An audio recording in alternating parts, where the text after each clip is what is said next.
Hello friends, this is the modified version of my talk at Indian Heart Rhythm Society Conference, New Delhi 2023 on Brugada Syndrome.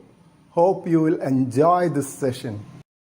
Initial description of Brugada Syndrome in 1992 was that of syncopal episodes and or sudden death in persons with structurally normal heart and a characteristic ECG pattern of right bundle branch block with ST segment elevation in leads V1 to V3.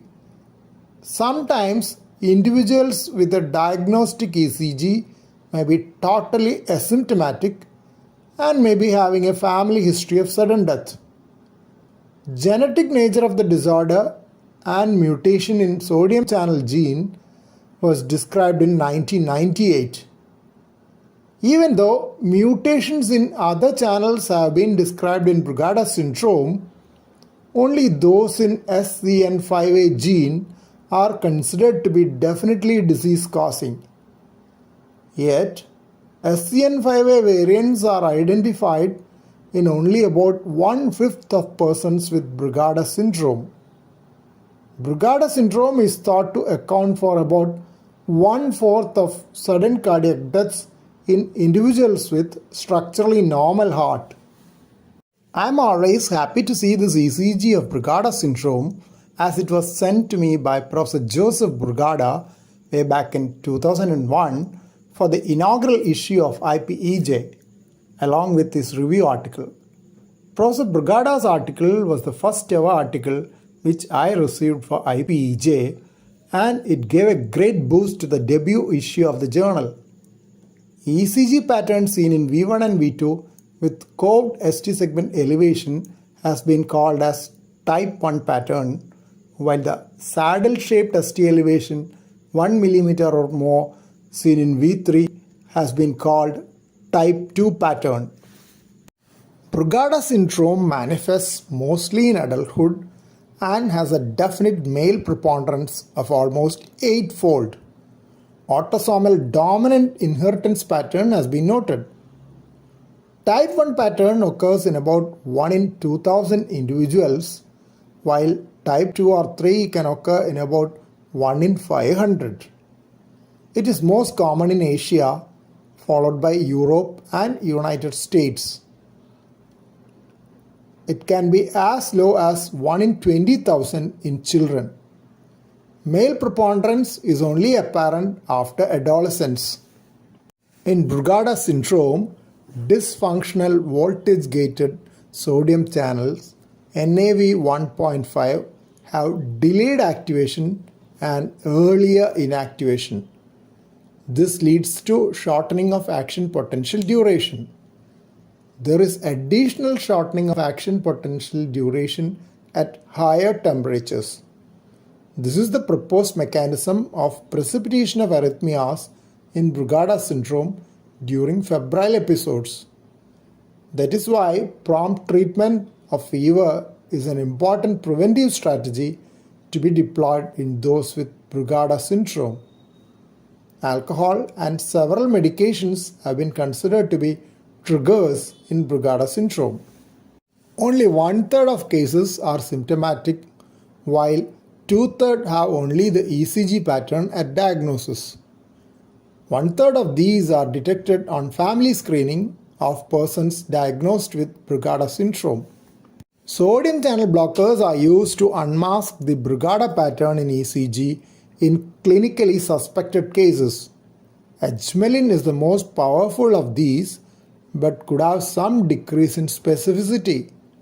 Other drugs are flecainide, procainamide and pulsiceinide used in Japan. There is a potential risk for drug challenge in that life-threatening ventricular arrhythmias could be precipitated. Hence, drug challenge is to be done only in a monitored intensive care facility. With proper precautions, risk can be reduced. It is seldom done in pediatric age group. Drug challenge has to be terminated if ventricular arrhythmias, type 1 ECG or QRS widening more than 130% of baseline are noted. The issue of stopping drug challenge is mainly while giving intravenous medication. In some situations, drug challenge may be done with oral medications under close monitoring. Usual ECG starts with V1 in fourth intercostal space. Taking one or two intercostal spaces higher may improve the sensitivity of detecting Brugada pattern by 1.5 times. This is mainly to account for the individual variation in anatomic location of right ventricular outflow tract, the main location of electrophysiological abnormalities in Brugada syndrome. These are the conditions which are to be considered or excluded, as they can sometimes manifest Brugada pattern on ECG. They include myocardial ischemia, acute pericarditis, pulmonary embolism, external compression due to mass over the right ventricular outflow tract region, and metabolic disorders like hyper or hypokalemia and hypercalcemia. As Brugada ECG pattern is fairly common, risk stratification is very important from the point of view of management.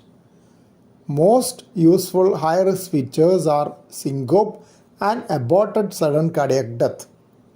Spontaneous ECG pattern in the absence of any precipitating factors and drug challenge also carries risk.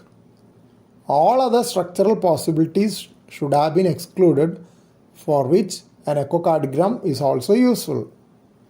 Sometimes other imaging studies like computed tomography and magnetic resonance imaging are also done to exclude abnormalities in the region of right ventricular outflow tract. According to a recent systematic review and meta-analysis, spontaneous type 1 ECG had 2.4% annual incidence of serious arrhythmic events, while one induced by sodium channel blockers have a lower risk at 0.65% annually.